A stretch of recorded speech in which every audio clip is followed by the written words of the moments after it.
గొర్రెల గంతులు వేసినట్టుగా వేయదురు కాక. బలవంతులై పరిపూర్ణమైన శక్తితో ఆ ప్రభుని ఆరాధించే కృప ఒక్కొక్కరిని ప్రభువును గ్రహించుదురు కాక. Thank you lord. నీవే కదా ఆరాధన, నీవే కదా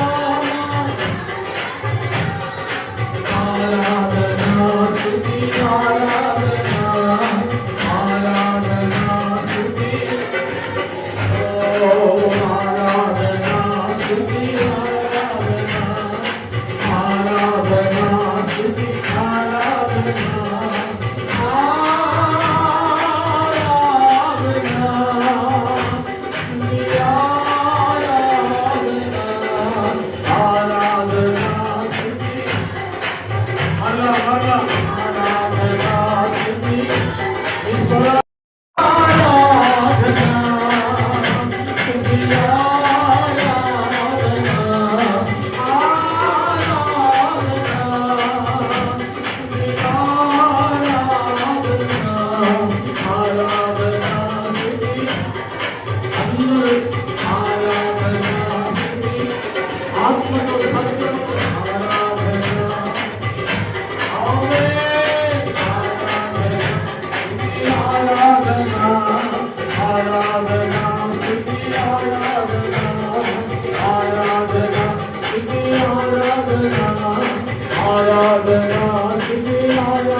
మహిమా స్వరూపుడు